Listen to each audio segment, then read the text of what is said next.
limitation to TCA right now is the ability to produce actionable information at the point of trade. TCA in many ways is all about the data. Data in, data out. The question that remains for all of us is, how to turn that into actionable information. Now that's something a lot of people are working on, including ourselves, but it remains an outstanding issue. And it's complicated by the fact that we lack a certain amount of standardization within TCA, that every firm that employs it has some idea of the right benchmarks to use and the right trading behavior in order to produce the best returns. That creates a lot of disparity and makes it difficult to do certain types of comparisons. People wrestle with this a lot, but complete standardization seems like it's a ways away. As far as the data is concerned, that's becoming better and better, and it's simply a question of conquering the analysis as opposed to the data itself.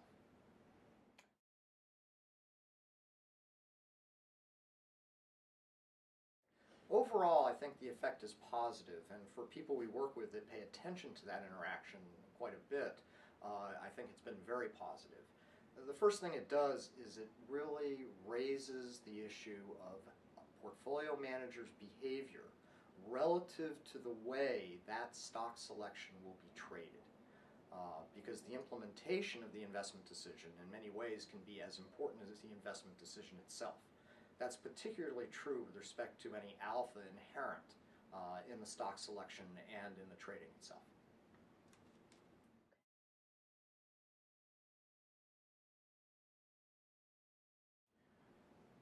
I'd go back to the actionable information at the point of trade. It's certainly true that we have developments with respect to the granularity of the data, as we're now looking not only at orders but at individual executions, at venues, at strategies, virtually as destinations themselves. But as we move along, the overriding issue, at least in my mind, is actionable information at the point of trade. And in order to get that, we are all working, I believe, towards the marriage of historical performance with real-time market information and the ability to actually display that in such a way that it becomes useful as decision support in selecting and modifying trading strategies.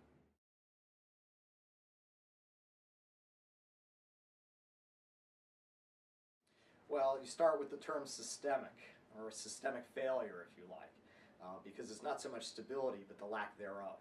So typically when people think about systemic failure, they think about the failure of an entire financial system. But it also can be applied to markets. In other words, that an individual market, the equities market, the market for secondary trading and securities more generally, can fail completely. Right? That's what systemic failure would be.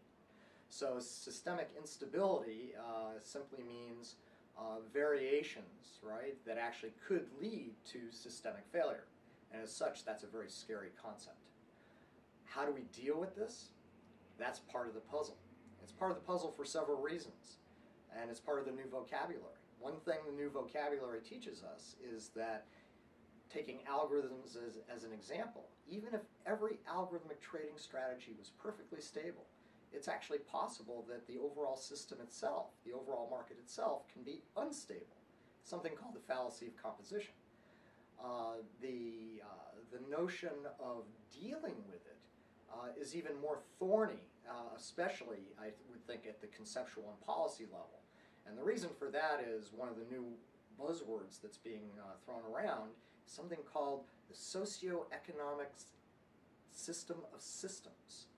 Now, what does that really mean? It just means that we now have created through technology an environment where entire systems now interact with each other, and these systems are quasi-independent. We don't know how to analyze that type of behavior. All right, so it's actually a rather depressing thought. Although I would think that that particular term could use a little rebranding at the policy level.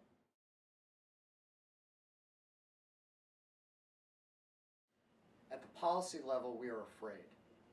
I think fear is part of what's driving this. I mean, that's not the typical answer you would get. The typical answer might be something like technology. Well, technology is an enabler here. but the cry for new language is really a cry for new regulation to somehow tame this computerized marketplace. And in order to do so, one needs to write policy, write regulations. In order to write regulations, you need language. The language that we currently have in the regulatory lexicon is no longer sufficient to describe the markets in the first place. Even the definition of something like high-frequency trading is controversial, let alone what the effect of that might be on the market, and how to describe those effects and therefore how to regulate them.